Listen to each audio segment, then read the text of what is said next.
This podcast is brought to you by HEC Paris. Bonjour et merci de m'accueillir parmi vous. L'innovation, et alors moi je vais plutôt intervenir sur la partie innovation, un peu moins sur la partie veille. C'est un sujet qui m'est cher depuis longtemps, ça fait une vingtaine d'années que je travaille sur ce sujet en relation avec des entreprises, dont certaines d'ailleurs sont bien représentées ici, puisque actuellement je dirige la chaire management de l'innovation de l'école polytechnique avec Air Liquide, Safran, je crois qu'il y a quelqu'un de Safran, Renault, Valeo, Renault, Valeo, Safran, Air Liquide, non c'est bon. Et voilà.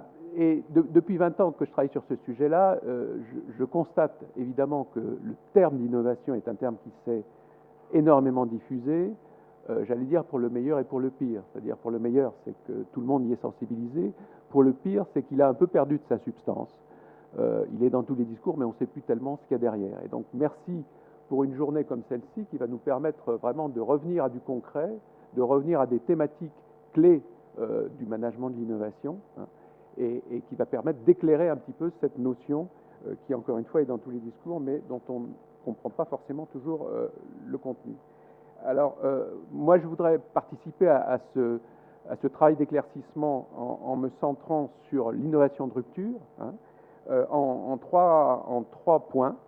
Le premier point, c'est de remettre l'innovation de rupture dans la stratégie des entreprises. Quelle est sa place aujourd'hui dans la stratégie des entreprises? Deuxièmement, revenir aussi sur le contenu même de ce qu'on appelle l'innovation de rupture, élargir la notion un peu technologique à quelque chose de plus large. Et troisième partie, qui sera courte aussi, qui est de vous proposer un certain nombre de conditions pour réussir l'innovation de rupture au sens où je l'aurais défini. Alors, premier aspect, l'innovation de rupture, sa place dans l'entreprise. Je dirais, il y a quelques décennies, ou même une décennie, l'innovation de rupture, c'était quelque chose qui inaugurait des plages de croissance assez calmes, hein. On opposait une innovation de rupture suivie soit d'un brevet ou d'une séquence de brevets qui permettait d'avoir un monopole de fait, et puis ensuite des innovations incrémentales. Je crois qu'aujourd'hui, on peut vraiment dire que ce paysage est totalement dépassé, hein. C'est-à-dire qu'aujourd'hui, toutes les entreprises sont confrontées à deux choses particulièrement difficiles à mener de front. Premièrement, accélérer la production, le renouvellement de ces produits par des innovations incrémentales. Et je vous ai mis ici deux exemples. Un exemple dans le domaine de l'électronique grand public, un exemple dans le domaine de l'automobile, où on observe à la fois un raccourcissement des cycles de vie, donc une nécessité de créer dans le temps plus de produits, et une augmentation des catalogues sur l'automobile, qui est pourtant un secteur hyper mature. On pourrait dire qu'on a tout trouvé. Ben non, pas du tout. Entre 1995 et 2008, je crois, ou 2009, eh bien, on s'aperçoit que les catalogues de tous les constructeurs, grands constructeurs européens ont considérablement augmenté. Donc, à la fois une accélération de la fréquence, hein, et aussi une accélération, je dirais, de la radicalisation des ruptures, c'est-à-dire que sur des marchés de plus en plus saturés, avec des concurrents qui viennent de partout, et bien pour faire la différence, pour ne pas tomber dans la trappe à commodité, eh bien, il faut être beaucoup plus radical dans ce qu'on apporte au marché, jusqu'à l'identité même des objets qu'on vend, hein, ou des services, hein. L'iPhone, est-ce que c'est un téléphone, est-ce que c'est un ordinateur, est-ce que c'est une carte pour se repérer, etc. Bon. Donc on a aujourd'hui une nécessité permanente de renouveler et de radicaliser.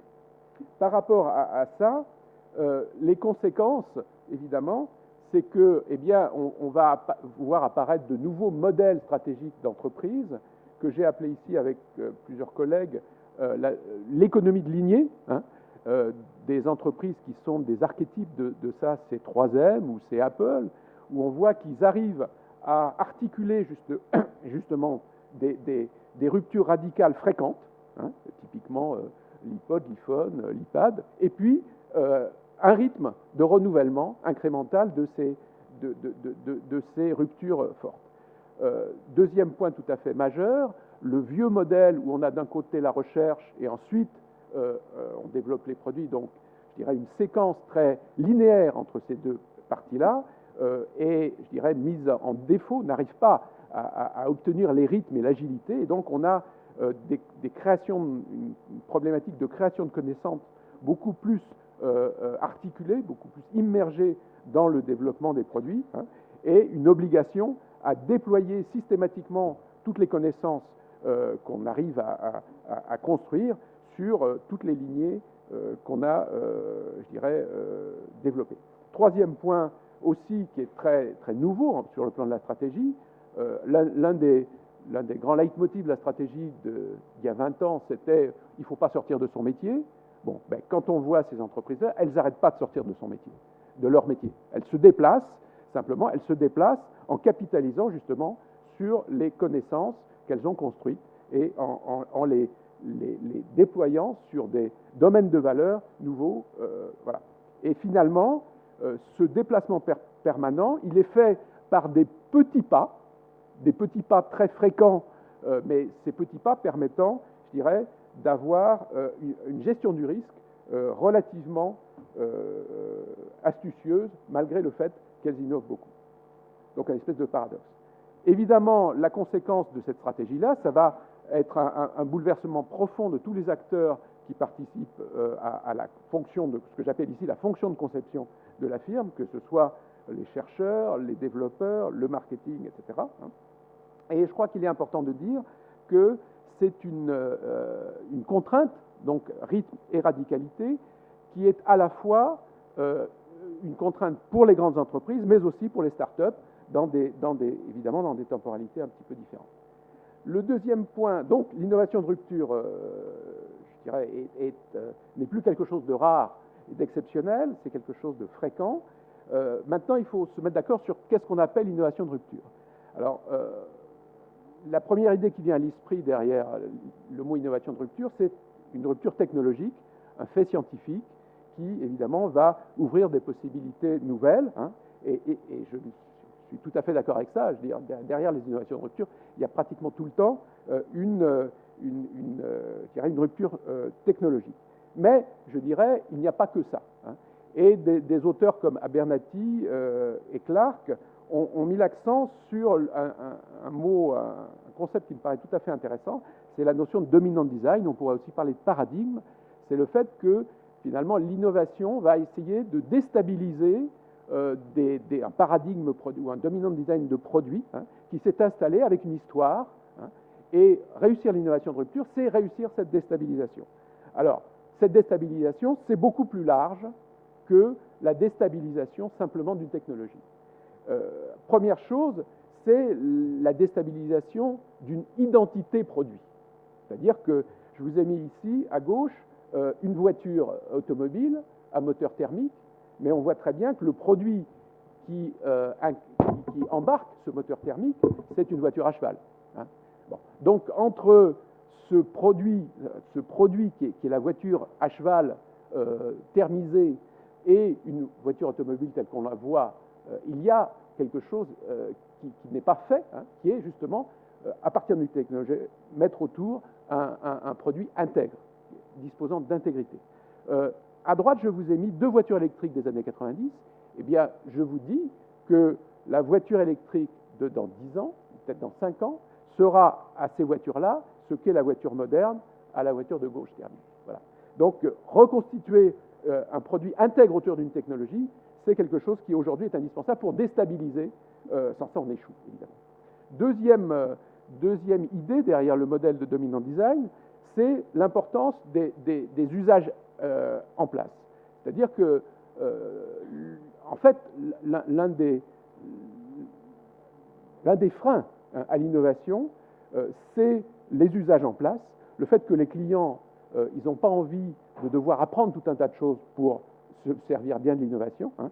Je vous ai mis là l'exemple le plus merveilleux, probablement, de ça, c'est le fameux clavier QWERTY, qui a été inventé à l'époque de la Remington de gauche, là, pour, lors des démos, des démonstrations de la machine, il ne fallait pas que les personnes qui tapent fassent croiser les barres, donc on cherchait à ralentir par le clavier la frappe des personnes qui frappaient. Eh bien, le fait que le clavier s'est complètement standardisé fait qu'aujourd'hui, c'est pas une contrainte technique qui oblige à changer ça, c'est le fait qu'on veut reproduire, on ne veut pas, je dirais, être disruptif par rapport aux apprentissages des clients et des usagers. Troisième niveau, l'adaptation de l'environnement. Un produit ne peut pas s'envisager indépendamment d'un contexte d'utilisation. J'ai pris ici l'exemple de la 380 qui a dû revoir profondément toutes les plateformes aéroportuaires. Eh bien, il faut prendre en compte ça si on veut essayer d'introduire une rupture. Sans ça, ça ne marche pas. Quatrième point de stabilité qu'il faut déplacer, les critères d'évaluation qui jugent les produits. Alors, j'ai pris ici l'exemple du véhicule électrique. On voit une obsession de la question du véhicule électrique sur la question de l'autonomie, alors que, je dirais, dans la pratique de l'usage, je dirais, l'autonomie actuelle des batteries est très suffisante. Bon. Mais simplement, on reproduit un critère de jugement qui est celui de la voiture thermique. On aurait exactement la même chose avec la photo numérique qui s'est au départ obnubilée sur le critère de valeur qualité, nombre de pixels par rapport à la photo argentique, alors que les vraies valeurs de la photo numérique, ce n'est pas la qualité d'image, c'est ce qu'on en fait. Donc, on déplace les critères de valeur, et donc il faut déplacer les jugements pour que l'innovation ait sa chance. Cinquième point, la question des régulations économiques, des modèles économiques. Eh bien, je crois que l'exemple de la voiture électrique, une fois de plus, montre que si on ne change pas le modèle économique classique de l'automobile, on aura beaucoup de mal. Le modèle économique, c'est à peu près celui-là, c'est-à-dire que c'est un client qui achète une voiture électrique avec une aide du gouvernement, mais compte tenu du prix de la batterie, ça coûtera beaucoup plus cher. Or, actuellement, comme il n'y a pas de marché de la revente, on fait prendre un grand risque à l'acheteur de voitures. Bon. L'un des modèles économiques actuellement qui, à mon avis, a des chances de déboucher, c'est un modèle où, au contraire, on va louer la batterie, ce qui permet de vendre c'est le modèle économique que propose Renault actuellement. Donc, ça permet aux clients de ne pas prendre le risque très important par rapport à la revente et à l'usure de la batterie. C'est un tiers qui va le prendre en compte. Et donc, voilà une manière d'ouvrir un marché en innovant, non pas sur le produit, mais sur le business model. Alors, à partir de ces... On voit bien que pour faire émerger une innovation de rupture, il faut beaucoup plus que remplacer une technologie par une autre. Il faut actionner tous ces leviers-là pour déstabiliser le dominant design en place. Alors, ce que je voudrais faire très rapidement, pour terminer, c'est proposer 4 conditions pour espérer faire émerger. Alors, la première condition, je crois, c'est avoir une ambition stratégique à la hauteur de ces défis. C'est-à-dire ne pas dire « moi, mon boulot, c'est la techno, c'est les autres qui s'occuperont du reste », parce que ça, on est sûr que ça ne marchera pas. L'exemple, encore une fois, l'exemple du véhicule électrique, je veux dire, il y a eu plein d'essais du véhicule électrique dans les décennies précédentes.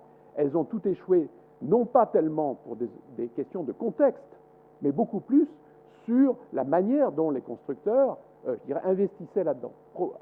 Ils n'avaient pas une ambition stratégique forte. Aujourd'hui, j'ai pris là le cas de la Prius et le cas du programme Renault, qui sont 2 programmes tout à fait ambitieux, où on voit que les entreprises ont pris l'ampleur du sujet à bras-le-corps.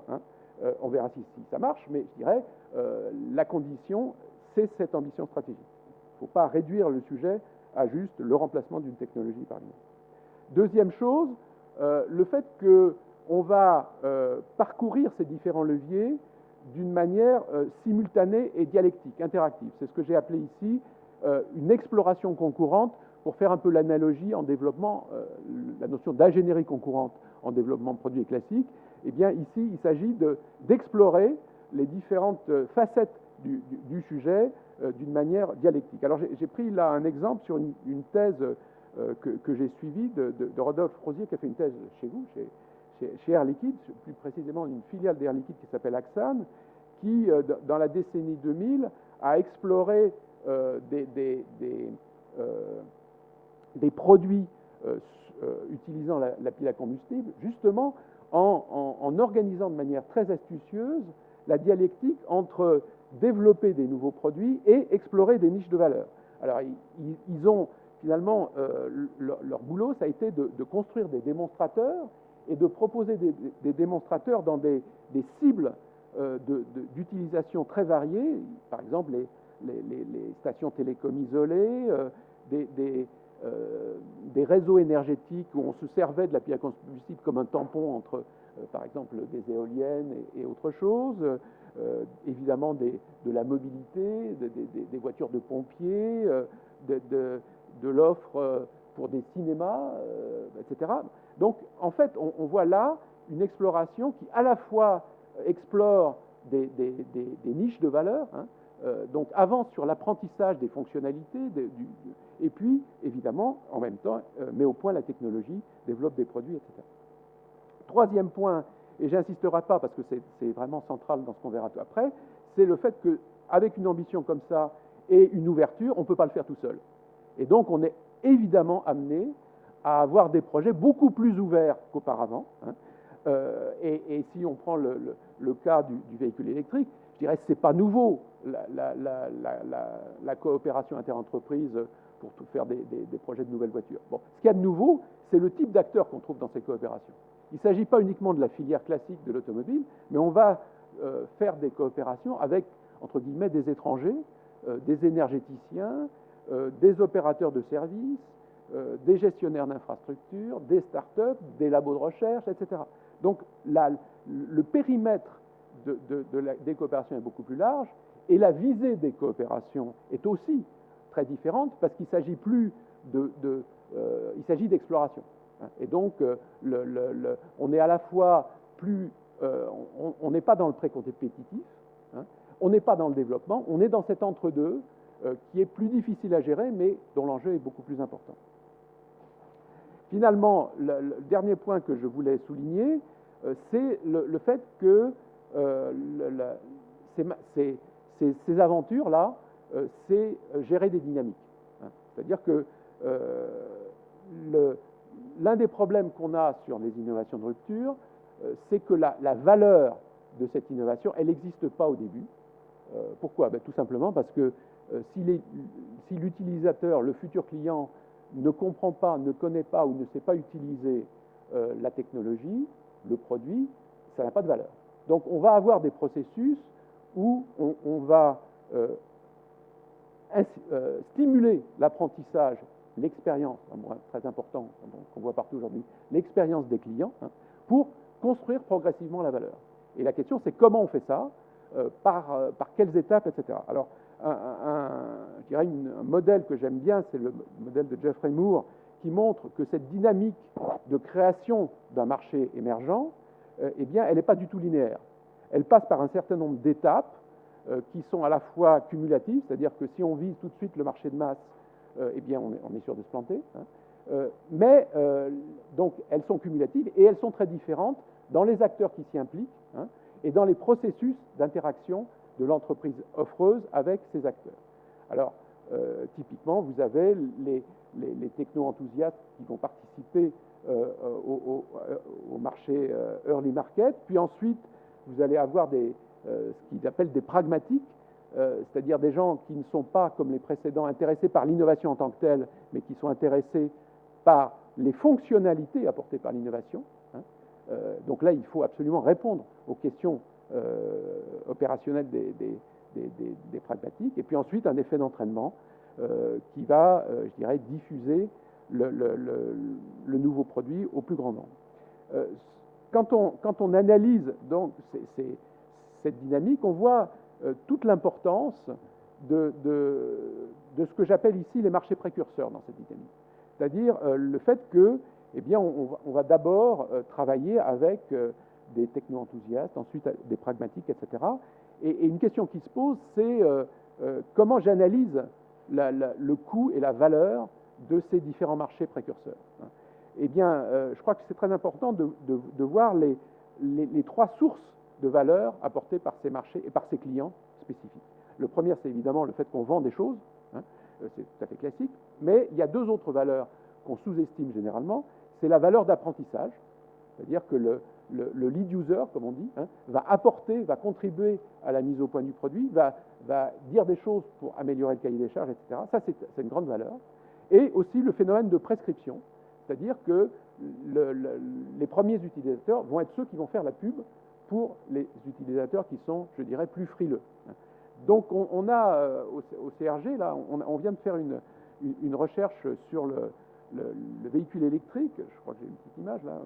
Voilà, on vient de faire une recherche sur le véhicule électrique en se disant, appliquons ce modèle à la question du taxi électrique. Bon, ben, on s'aperçoit que le taxi électrique, si on prend en compte ces sources de valeur-là, il y a plusieurs milliers d'euros que récupère l'entreprise quand elle vend à un taxi une voiture électrique, parce que ce taxi va avoir je dirais, un rôle de formation des futurs clients et un rôle de prescription auprès des futurs clients qui est tout à fait important. Et je ne sais pas si certains d'entre vous à Paris ont déjà pris des taxis Prius, puisque je crois que c'est G7 qui est avec Prius, mais visiblement, derrière cette opération-là, Toyota n'a pas raté le fait qu'ils ont bien compris que les taxis pouvaient être des prescripteurs majeurs par rapport à la diffusion d'une innovation, la création d'une expérience de nouvelles valeurs, hein, et donc ils jouent là-dessus et ils le gèrent en tant que tel.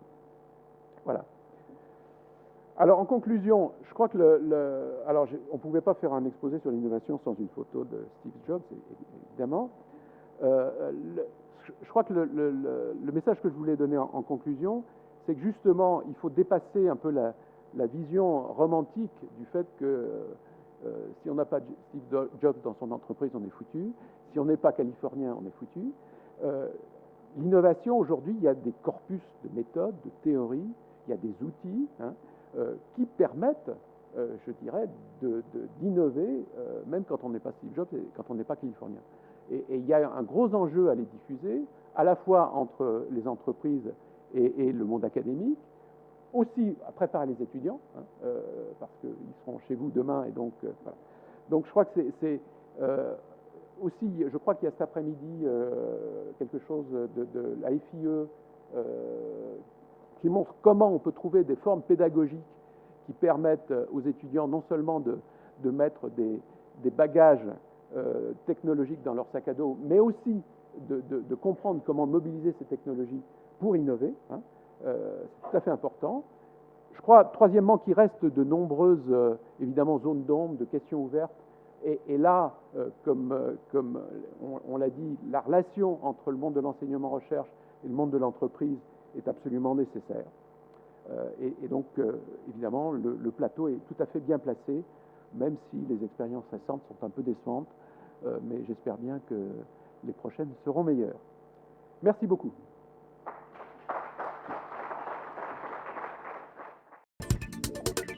Please visit us at www.agc.edu.